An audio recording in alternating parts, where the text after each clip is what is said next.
تو اس کا تعلق جو ہے وہ سر ڈھانپنے سے ہے. تو سر ڈھانپنا یہ اصل میں عرف عام میں اس کو حجاب کا مسئلہ کہتے ہیں, اور چہرہ ڈھانپنا اس کو عرف عام میں جو ہے نقاب کا مسئلہ کہتے ہیں. ہندوستان میں جو ابھی مسئلہ چھڑا ہوا ہے وہ نقاب کا نہیں ہے, وہ مسئلہ ہے حجاب کا, کہ سر کو ڈھانپنا جو ہے وہ کہاں تک ضروری ہے, یعنی وہ اسلام میں ہے یا نہیں. اور پھر دوسری بات یہ ہے, اسی سے ہم جوڑ دیں کہ چہرے کو ڈھانپنا یہ اگر مسلمانوں میں اختلافی مسئلہ ہے, اور آدھے مسلمان یہ کہتے ہیں کہ چہرہ ڈھانپنا ضروری ہے, آدھے مسلمان یہ کہتے ہیں کہ چہرہ ڈھانپنا ضروری نہیں ہے, تو بھی تہذیبی مذہبی آزادی کا تقاضا یہ ہے کہ جو لوگ یہ کہتے ہیں کہ چہرہ ڈھانپنا ضروری ہے ان کو چہرہ ڈھانپنے کی اجازت ملنی چاہیے, اور جو لوگ یہ کہتے ہیں کہ چہرہ ڈھانپنا ضروری نہیں ہے ان کو چہرہ کھولنے کی اجازت ملنی چاہیے. یہ چہرے کی بات کر رہا ہوں کہ چہرہ ڈھانپنا اور چہرہ کھولنا اس سلسلے میں بھی لوگوں کو آزادی ملنی چاہیے اپنے موقف پر, اپنے مسلک پر عمل کرنے کی, کیونکہ وہی مسلک ان کے لیے ایک طرح سے دینی موقف ہے. اور جہاں تک سر ڈھانپنے کی بات ہے تو اس بات کو بہت اچھی طرح سے واضح رہنا چاہیے کہ امت مسلمہ کی جو فقہ ہم تک پہنچی ہے اس میں چہرہ ڈھانپنے پر کبھی کوئی اختلاف نہیں, وہ سر ڈھانپنے پر کبھی کوئی اختلاف نہیں رہا, سر ڈھانپنے پر کبھی کوئی اختلاف نہیں رہا, اور سب کا اس پر اتفاق ہے کہ سر کو نہیں کھلنا چاہیے غیر یعنی اجنبی لوگوں کے سامنے عورت سر نہیں کھولے. کچھ عورتیں اگر سر کھولتی ہیں مسلمان ہوتے ہوئے تو یہ ان کا عملی انحراف ہے, جس طرح سے بہت سے لوگ جو ہے وہ مسلمان ہوتے ہوئے نماز نہیں پڑھتے, حالانکہ نماز جو ہے وہ اسلام کا سب سے ضروری رکن ہے, لیکن بہت سے لوگ نماز نہیں پڑھتے. تو ان کی پریکٹس کو دیکھ کے ہم یہ نہیں کہہ سکتے ہیں کہ اسلام میں نماز ضروری نہیں ہے. اسی طرح سے بہت سی عورتیں جو ہیں وہ سر کھول کے چلتی ہیں مسلمان ہوتے ہوئے, تو ہم یہ نہیں کہہ سکتے کہ مسلمانوں میں یا اسلام میں سر کھولنا جائز ہے. نہیں, وہ اسلام کی تعلیمات پر عمل نہیں کر رہی ہے, اور وہ یہ کہتی بھی نہیں ہے کہ اسلام کی تعلیمات ایسی ہیں, بلکہ جس طرح سے نماز نہیں پڑھنے والا یہ مانتا ہے کہ نماز فرض ہے اور نماز نہیں پڑھتا ہے, اسی طرح سے سر ڈھانپنا اسلام میں ہے یہ مانتے ہوئے بہت سی عورتیں جو ہے وہ سر نہیں ڈھانپتی. تو یہ ان کا ایک عملی کمزوری کا مسئلہ ہے. جہاں تک موقف کی بات ہے, نظریاتی اعتقادی موقف, تو وہ یہ ہے سب لوگوں کا اس پر اتفاق ہے کہ سر کو ڈھانپنا ہے, تمام مسلک والوں کا, تمام مسلکوں کا. کوئی بھی مسلک ایسا نہیں ہے, حالانکہ آپ جانتے ہیں کہ بہت سے مسلکی اختلافات ہیں مسلمانوں میں, لیکن اس سارے اختلافات کے باوجود تمام مسالک کا اس بات پر اتفاق ہے کہ عورت کو اپنا سر ڈھانپنا ہے, عورت کو اپنے بال پوشیدہ رکھنا ہے, اپنا سر ڈھانپنا ہے. اچھا, اس کی دلیلیں کیا ہیں؟ اگر آپ قرآن مجید سے پوچھیں گے تو قرآن مجید کی پہلی دلیل یہ ہے کہ سورہ نور میں آیت نمبر 31 میں, سورہ نور آیت نمبر 31 میں یہ کہا گیا کہ ایک تو مومن عورتوں سے یہ کہا گیا کہ وہ اپنی نگاہیں نیچے رکھیں, اپنی شرمگاہ کی حفاظت کریں. پھر ان سے یہ کہا گیا کہ اپنی زینت نہیں دکھائیں الا یہ کہ جو جسے دکھانا یعنی چھپانا ممکن نہیں ہو خود ہی نظر آ جائے. اور اس کے بعد یہ کہا گیا کہ وَلْيَضْرِبْنَ بِخُمُرِهِنَّ عَلَى جُيُوبِهِنَّ, کہ وہ اپنے سر کی چادر, اپنے سر کی شال کو اپنے سینوں تک پہنچائیں. یہ اس جملے کا بالکل صحیح ترجمہ کہ وَلْيَضْرِبْنَ بِخُمُرِهِنَّ عَلَى جُيُوبِهِنَّ, کہ اپنے سر کی شال کو, جس سے جو سر پر ان کے شال ہے, اس شال کو سینے تک پہنچائیں. یعنی اس کا طریقہ یہ ہو کہ سر کو بھی ڈھکا اور سر کو ڈھانپنے کے ساتھ پھر سینہ اور سینے تک جو ہے پورا ڈھانپ لیا. کیونکہ ایک طریقہ یہ ہوتا ہے کہ سر پہ شال باندھ لی, سر کو ڈھانپ دیا, اور نیچے جو ہے وہ عام کپڑے ہیں جس کی وجہ سے سینہ وغیرہ جو ہے وہ مطلب ساتر ہونے کے باوجود جو ہے, مستور ہونے کے باوجود جو ہے وہ ایک طرح سے اس کے اوپر ایک اور حجاب نہیں ہے.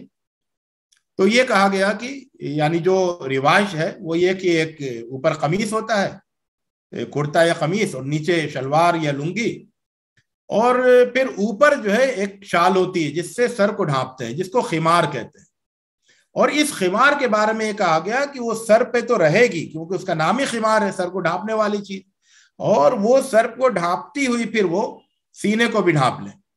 تو اس طرح سے جو سامنے کا منظر ہے وہ یعنی عورت اوپر اس کا جو اوپر کا حصہ ہے، سینے کا حصہ، وہ سب جو ہے گویا کہ دوہرا اس کو سطر حاصل ہو جائے. تو یہ بات کہی گئی سورہ نور آیت نمبر 31 میں.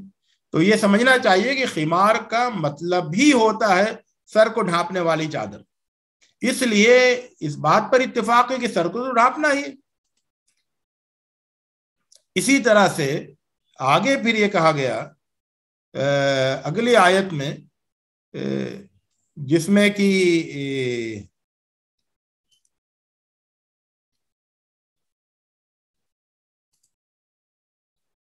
سورہ نور کی آیت نمبر 60 میں بوڑھی عورتوں کے سلسلے میں کہا گیا، بوڑھی عورتوں کے سلسلے میں، کہ وہ اپنے کپڑے اتار سکتی ہیں. تو اس کپڑوں کو اتارنے کا مطلب بھی یہی ہے کہ وہ جو اوپر سے وہ جو کپڑے پہنے ہوئی ہیں ہے نا،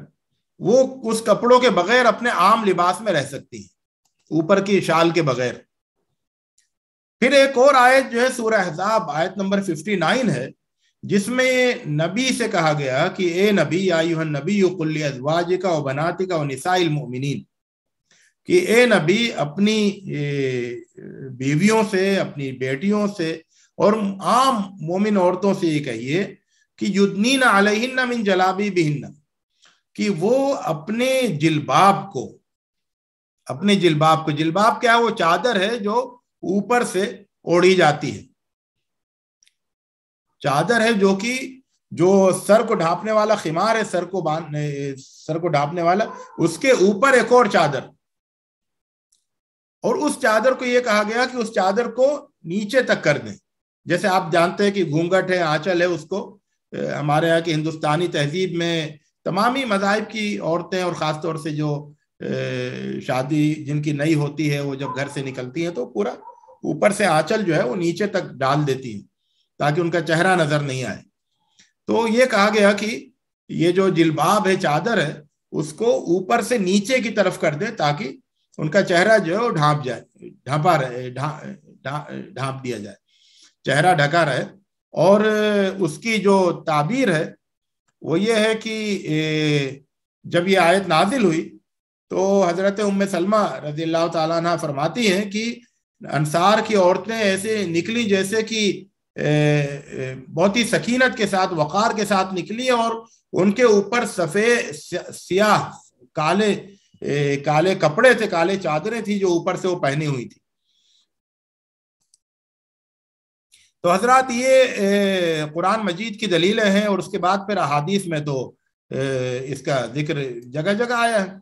پھر آپ یہ دیکھیں کہ ایک بحث ہے کہ قرآن مجید میں حجاب کا لفظ جو ہے وہ نقاب کے لیے نہیں آیا ہے، اور سر ڈھانپنے کے لیے نہیں آیا ہے، چہرہ ڈھانپنے کے لیے نہیں آیا. یہ لفظی بحث فضول بحث ہے. اصل چیز کیا ہے؟ حجاب کا جو لفظ آیا ہے سورہ احزاب میں، وہاں یہ کہا گیا کہ لوگوں سے یہ کہا گیا کہ جب وہ گھر کی عورتوں سے کوئی چیز مانگیں، وَإِذَا سَأَلْتُمُوهُنَّ مَتَاعًا فَاسْأَلُوهُنَّ مِنْ وَرَاءِ حِجَاب، تو ایک اوٹ یا ایک آڑ یا ایک پردہ اس کے پیچھے سے مانگیں. یعنی حجاب کی بھی یہ حجاب ہی کی ایک شکل ہے نا، کہ کسی کے گھر گئے، یا خاص طور سے نبی صلی اللہ علیہ وسلم کے گھروں کی بات ہے، اور وہ تعلیم دی گئی ہے اصل میں وہاں سے سب کے لیے، جیسا کہ آگے یہ بات آئے گی. تو وہاں یہ کہا گیا کہ کسی آدمی کو اس گھر سے کوئی ضرورت ہے، کھانا مانگنے گیا، تو جب وہ کھانا مانگنے جائے تو وہ یا کوئی اور کوئی چیز مانگنے جائے تو وہ دروازے کے سامنے نہیں آ جائے، خواتین کے سامنے نہیں آ جائے، بلکہ وہ کنارے کھڑے ہو کے، اوٹ میں کھڑے ہو کے مانگے. کس لیے؟ تاکہ وہ گھر کی عورتوں کو نہیں دیکھے، گھر کی عورتوں پر اس کی نظر نہیں پڑے۔ تو حجاب جو ہے، ایک تو یہ ہے کہ عورت جب گھر سے باہر نکلے تو وہ جیسا کہ آیا کہ جلباب اور خمار ان سب کے ساتھ نکلے، حجاب ایک یہ ہے تاکہ لوگوں کی نظریں اس کے اوپر نہیں پڑے۔ اور اگر عورت گھر کے اندر ہے اور باہر سے کوئی آ رہا ہے تو وہ باہر سے اندر گھسا ہوا نہیں چلا ہے، بلکہ وہ دروازے کے کنارے اوٹ میں کھڑا رہے جہاں سے کہ وہ گھر کی عورتوں کو نہیں دیکھے، کیونکہ گھر کی عورتیں اندر تھوڑی نا اس طرح سے رہیں گی حجاب میں جس طرح سے کہ وہ باہر نکلتی ہیں۔ تو پھر باہر سے آنے والوں کی، مردوں کی ذمہ داری یہ ہے کہ وہ گھر کے اندر کی عورتوں پر ان کی نظر نہیں پڑے، اس سے اپنے آپ کو بچائیں۔ اور فرمایا کہ ذالکم اطہر لقلوبکم وقلوبہن، کہ اس میں تمہارے دلوں کے لیے بھی پاکیزگی ہے اور ان کے دلوں کے لیے بھی پاکیزگی ہے۔ معلوم یہ ہوا کہ ایک دوسرے سے نظر بچانا، ایک دوسرے کو نہیں دیکھنا اور ایک دوسرے سے پردہ کرنا، اس میں اللہ تعالیٰ نے طہارت کا انتظام کیا ہے، دلوں کی پاکیزگی کا انتظام کیا ہے۔ مردوں کے لیے بھی دلوں کی پاکیزگی کا انتظام ہے، عورتوں کے لیے بھی دلوں کی پاکیزگی کا انتظام ہے۔ تو یہ جو حجاب ہے اس کی روح ہے، اور وہ روح کیا ہے؟ پاکیزگی ہے، حیا اور پاکیزگی۔ اور اس پاکیزگی کو یقینی بنانے کے لیے یہ ساری باتیں ہیں کہ جب یہ کہا گیا کہ کسی گھر میں جاؤ تو بغیر اجازت کے نہیں جاؤ، اور جب تم کسی گھر میں جاؤ تو وہاں پر پہلے دروازے پہ دستک دو، سلام کرو، اس کے بعد اجازت ملے تب اندر جاؤ۔ اور یہ بھی کہا گیا کہ جب تم جو ہو کوئی سامان مانگو باہر سے تو تم کنارے کھڑے ہو کے مانگو تاکہ آمنا سامنا نہیں ہو جائے۔ اور پھر یہ کہا گیا کہ جب عورتیں باہر نکلیں تو جلباب کو نیچے تک لٹکا کے نکلیں۔ اور یہ بھی کہا گیا کہ عورتیں جو ہیں وہ اپنے خمار کو، سر کی شال کو نیچے تک رکھیں کہ ان کا سینہ بھی جو ہے وہ اس سے ڈھپ جائے سر کے ساتھ ساتھ۔ تو یہ جو پوری تعلیمات ہیں یہ دراصل پاکیزگی، معاشرے میں پاکیزگی برقرار رہے اور لوگ ایک دوسرے، یعنی ایک پرامن معاشرہ ہو جس میں عورت کی بھی عزت ہو، مرد کی بھی عزت ہو، اور ایک عزت کے ساتھ سب لوگ زندگی گزاریں، یہ ان تعلیمات کا مقصود ہے۔ تو یہ گویا خلاصہ یہ ہے کہ قرآن مجید میں بھی اس پر، اور پھر ایک بات اور میں بتاؤں، قرآن مجید میں بھی یہ کہا گیا، یعنی حجاب کے سلسلے میں صاف صاف باتیں موجود ہیں، اور پھر احادیث میں ہی موجود ہے۔ اور پھر جو بہت اہم بات ہے وہ یہ کہ امت کا جو پورا عمل چلا آ رہا ہے اللہ کے رسول صلی اللہ علیہ وسلم کے زمانے سے اب تک جو پورا عمل چلا آ رہا ہے وہ حجاب کا ہے، وہ جسم کو ڈھانپنے کا ہے، وہ سر کو ڈھانپنے کا ہے۔ دوسرے مردوں کے سامنے عورتیں سر کو ڈھانپ کے رکھتی ہیں۔ یہ ایک دینی عمل پورے تواتر کے ساتھ، پورے تسلسل کے ساتھ پوری امت میں چلا آ رہا ہے، اور یہ عمل اپنے آپ میں بہت بڑی دلیل ہے۔ ایسا نہیں ہے کہ اور دیکھیے اسلام جو ہے وہ عرب سے نکل کر پوری دنیا میں گیا، یورپ میں گیا، اسپین میں گیا، ہندوستان آیا، روس گیا، امریکہ تک گیا، آسٹریلیا تک گیا، جاپان تک گیا، سب جگہ گیا، اور سب جگہ اسی حجاب اور اسی پاکیزگی اور اسی حیا اور اسی پردہ داری اور اسی لباس پسندی کے ساتھ گیا۔ ایک بات اور آپ لوگ سمجھ لیں کہ ایسا اگر آپ دیکھیں یعنی اسلام کی نظر میں یہ جو حجاب ہے نا، یہ یعنی یہ دراصل لباس کا ایک حصہ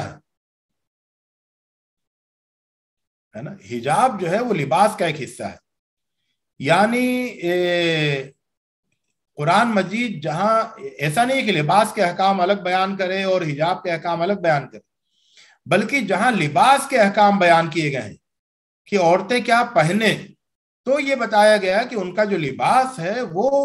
پورے جسم کو ڈھکنے والا ہونا چاہیے، پورے جسم کو ستر کرنے والا ہونا چاہیے، یہاں تک کہ جو زینت ہے، یعنی وہ کپڑے اور وہ زیورات جس کے اندر زینت کا پہلو ہے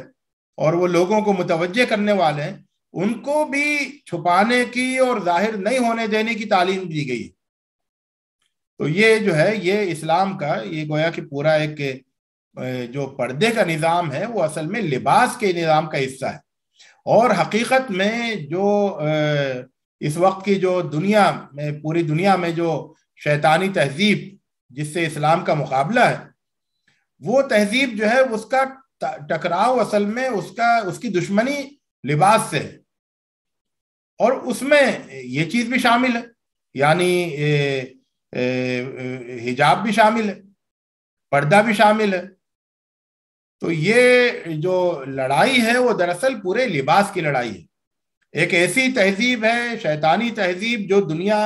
یعنی جو عریانیت کو پھیلانا چاہتی ہے، اور وہ لباس کی دشمن ہے۔ اور اس کے مقابلے میں ایک اسلامی تہذیب ہے، اسلام کی تعلیمات ہیں،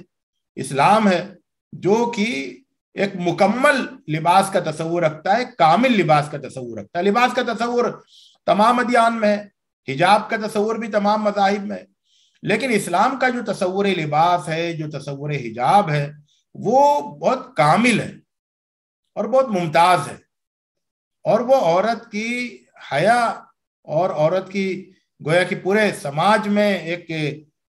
پرامن ماحول رہے، ایک عزت والا ماحول رہے، تکریم والا ماحول رہے، عزت و شرف والا ماحول رہے، اس کی پوری ضمانت لینے والا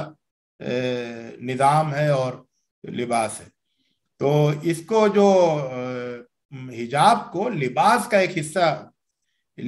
حصے کے طور پر دیکھنا چاہیے۔ اللہ رب العزت سے دعا ہے کہ وہ ہمیں اور زیادہ سوچنے سمجھنے کی توفیق عطا فرمائے، اور اسلام کی صحیح ترجمانی کرنے کی، اپنے قول اور اپنے عمل سے اس کی صحیح گواہی دینے کی توفیق عطا فرمائے۔ وآخر دعوانا الحمد للہ رب العالمین۔